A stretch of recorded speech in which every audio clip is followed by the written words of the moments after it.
Welcome back to Spank Ranch Garage. This is South Bend dual disc street clutch for the Chevy Duramax. It's a full organic, so it's supposed to drive real nice. It's got a shipping weight of 99 pounds, I believe that. It is very heavy. Anyway, let's open this thing up and see what we got.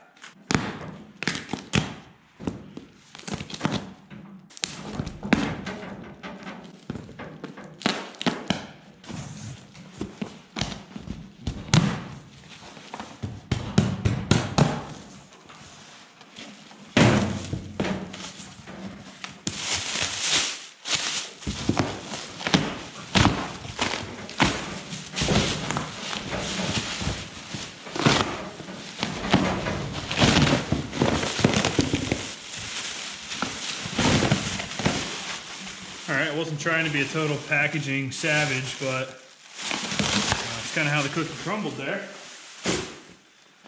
Owner's manual with some stuff, okay.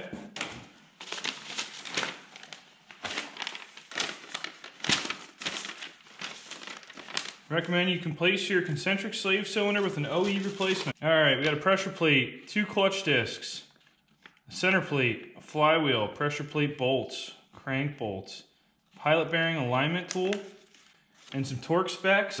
These South Bend clutch stickers you can put in your back window. I will not be doing that. Flywheel bolts, looks like they've gone to an actual hex head, which is nice. The factory ones are an Allen. They kind of suck.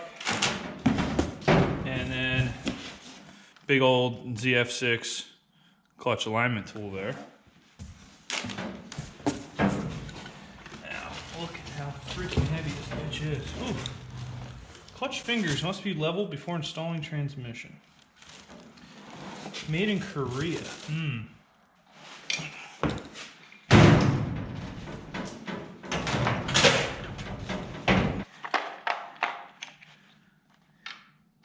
These are 5/16, not 8mm. 8 will fit, but it's kind of a struggle. So the 5/16 work a lot better for you.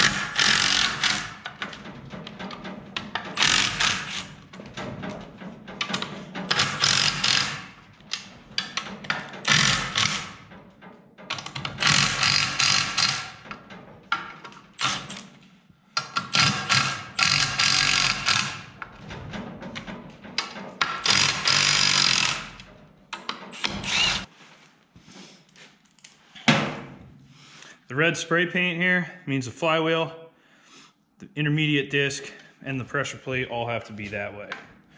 So the fact that this says made in Korea on it means it's probably a stock replacement disc. There's probably nothing special about this, which I'm okay with.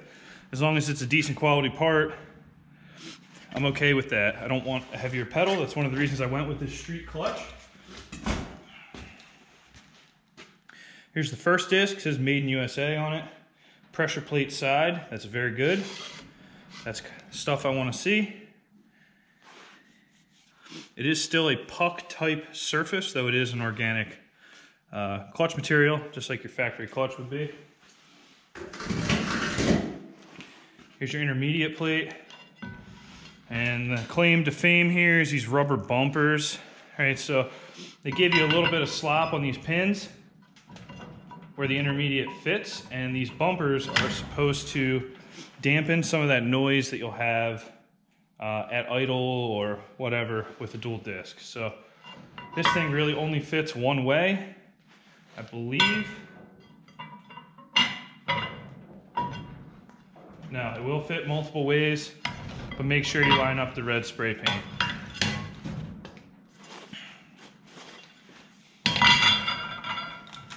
I'm going to label this pressure plate as well. I don't see anything on there saying that.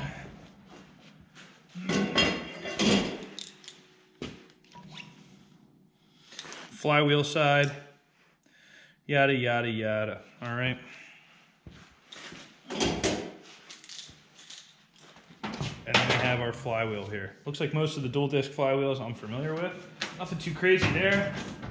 This feels substantially lighter than the factory a single mass conversion flywheel. Actually, now that I think of it, I'm gonna do a complete clutch weight comparison versus stock one. I'd like to see what we got going on there. Cool. So taking a look at a disc, you can see it's got very small amount of engagement here compared to a stock disc. So let's go grab a stock disc. Here's the disc that came out of my truck. This clutch was starting to slip towards the end. Also, you can tell here, we had some pretty serious wear in the center hub. This thing's all over the place. These elastomers are pretty torn up, and these springs are kind of just hanging out at this point. But it is splined all the way through. We're on this South Bend. You can see that the rear disc is splined all the way through, and the front disc is not splined all the way through. So keep that in mind. That goes that way. That way the disc doesn't end up coming off the front spline of the transmission input shaft. I decided to weigh all the components before installing. So what I took off the truck was a Luck single mass conversion. Pretty typical conversion for these trucks. The single mass flywheel for that weighed 69 pounds on the money. The disc, which is pretty well worn out, came in at 6.8 pounds. The pressure plate was 21.2 pounds, and that is a self-adjusting pressure plate. Total, 97 pounds hanging off the back of the flywheel. With the South Bend dual disc street clutch, flywheel is quite a bit lighter at 48.2 pounds, 48.2. Each disc comes in at 7.8 pounds, giving us a total of 15.6, because there's two of them. The intermediate plate for the flywheel is 8.8 pounds, and the pressure plate comes in a little lighter at 19.4 pounds, giving us a total of 92 pounds on the money for the South Bend. In theory, that sounds better, but really what you got to worry about is this weight here. So this mass is what the synchronizers are actually working against each time you use the clutch to shift. So on the single mass, the Luck single mass, 6.8 pounds of disc is spinning on that input shaft, and that's what the synchros need to slow down or accelerate, depending if you're upshifting or downshifting, where we have 15.6 pounds now. With the South Bend dual disc, that is the disadvantage to the dual disc. There are advantages to it, however, as well. Through personal experience, I have one of these in a car, and you know, at 7,500 RPMs, yes, it does shift slower than a stock clutch, but for daily driving, you don't feel any difference. My thoughts on this is it's a low revving diesel truck with pretty tough trans. Should probably still shift pretty good, but we will find out. There's only one way to learn. So let's get this thing bolted up.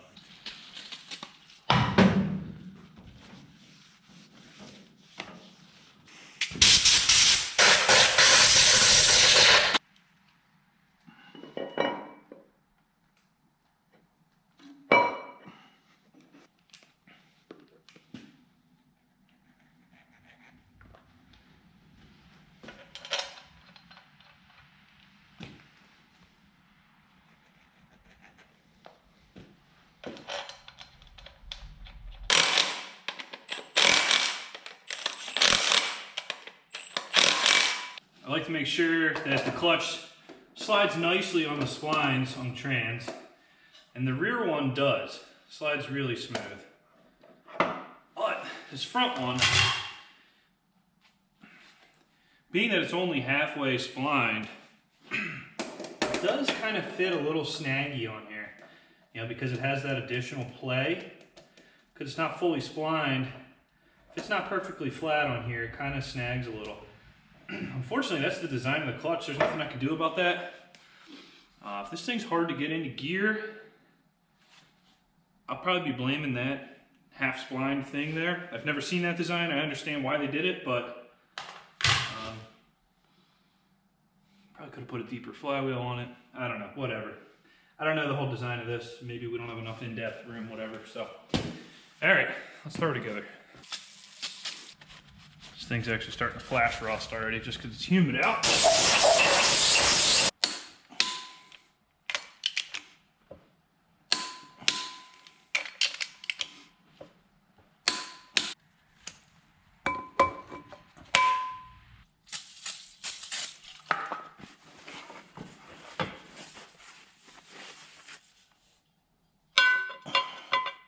Line up your red spray paint. Tap that thing in.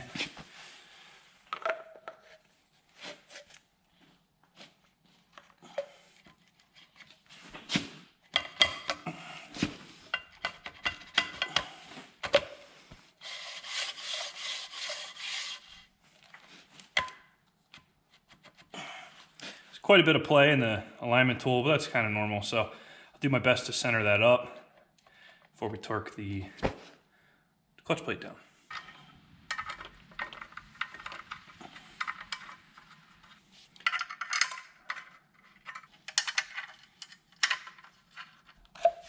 So pretty much do my best to center up the alignment tool. And I just touch the plate down just to hold it. And this thing falls in and out with just 2 fingers. You know the trans will do the same. So keep that in there for now. Just kind of get this thing touching the discs to hold everything in place.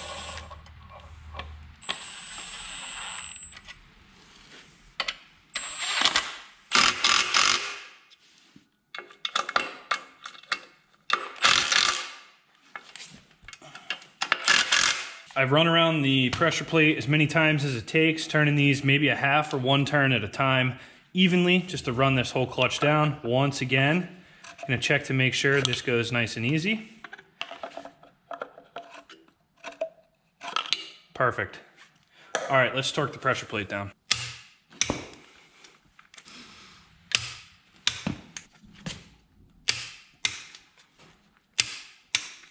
All right, so we got this sticker here that says, clutch fingers must be level before installing transmission. Refer to owner's manual. I've never, ever done anything like that before. I gotta see what that's about. Great, doesn't even come off that nice. I mean, they look very straight to me. Nothing sticking proud of another finger, so I'd assume that's what they mean. One last check. Gorgeous.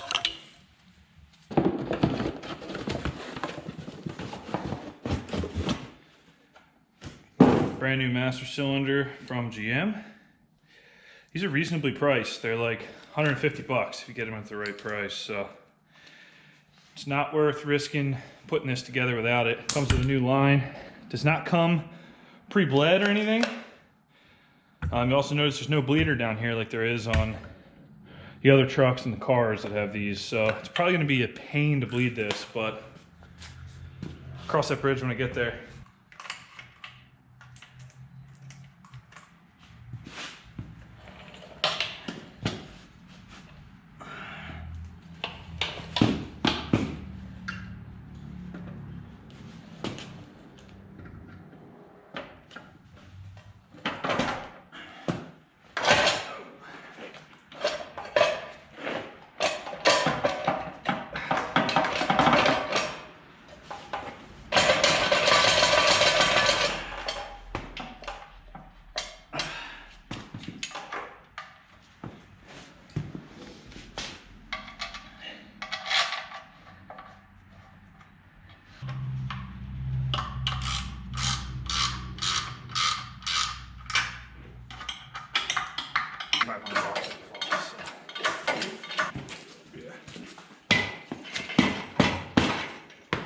Coming.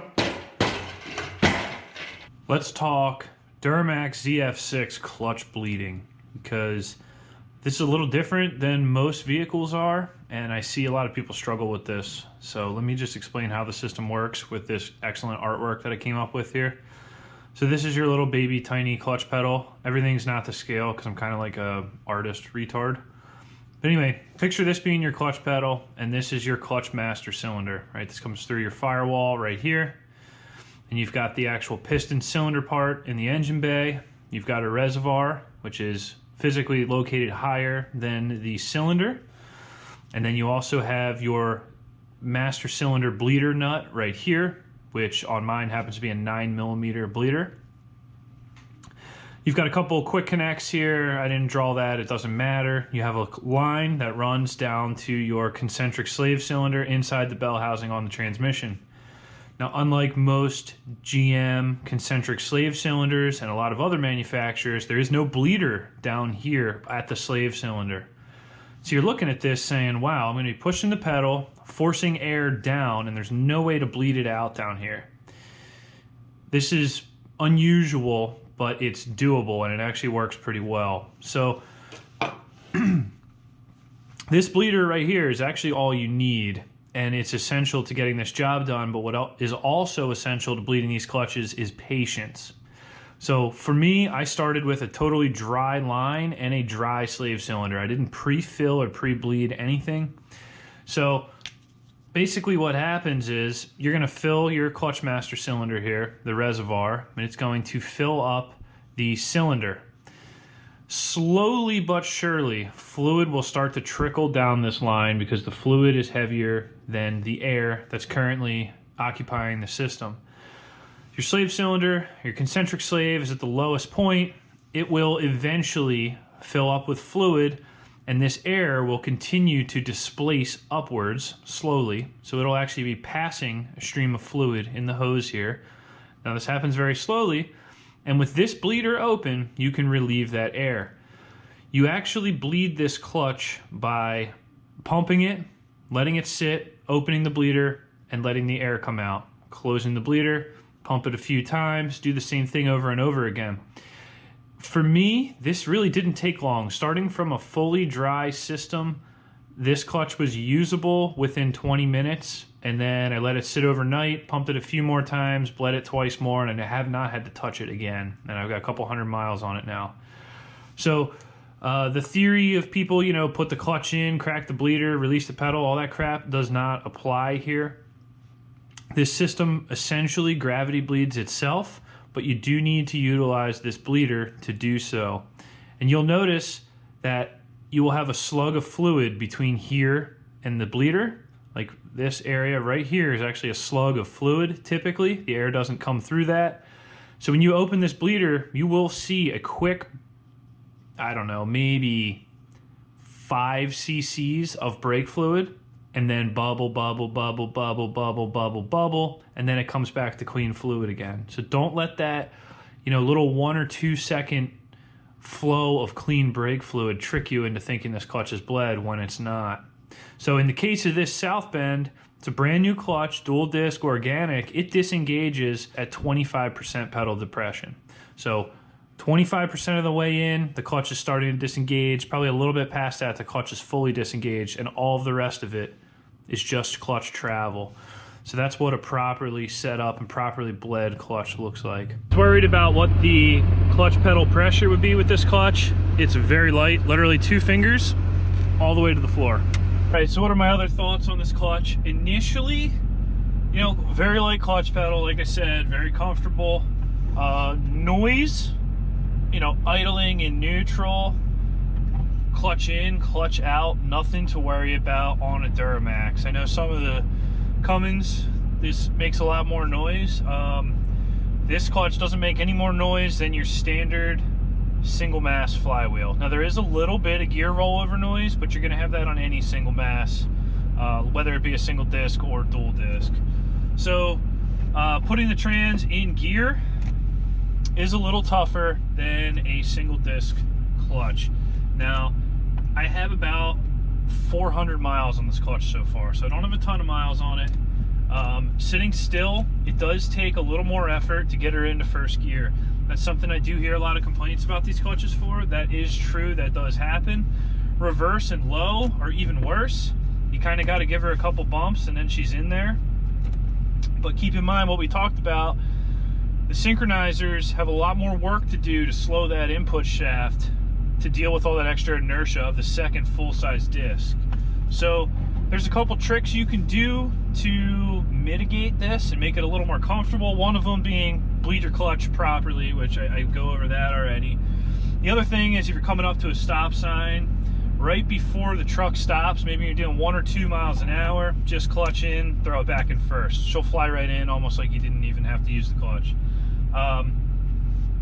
Getting into reverse and low, kind of the same thing. When the truck's rolling just a smidge, you know, give her a bump into low, she'll go in. Once you're into low or reverse, they kind of shift in back and forth, no problem, just along with all the other gears there. As for like power shifting, speed shifting, it ain't gonna happen on this.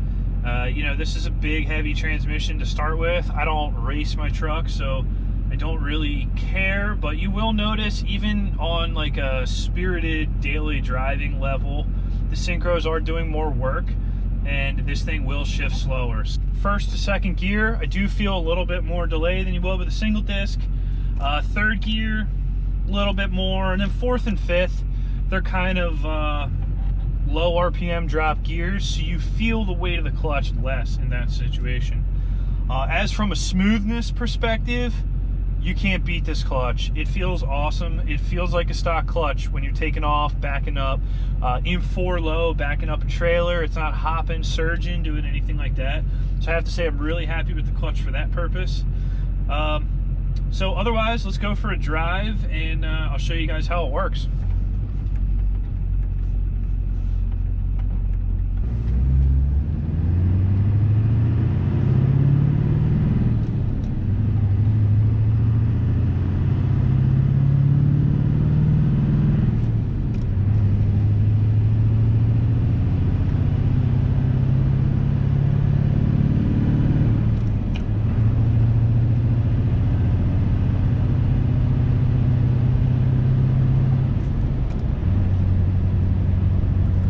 Like 6 miles an hour, but I know I need to get into first. I'll put the clutch in.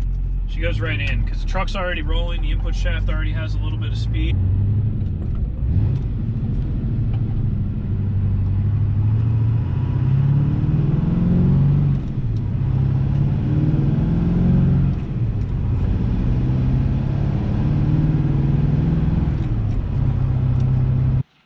Overall, I'm satisfied with this South Bend dual disc street organic clutch, whatever you want to call it, for the stick shift Chevy Duramaxes.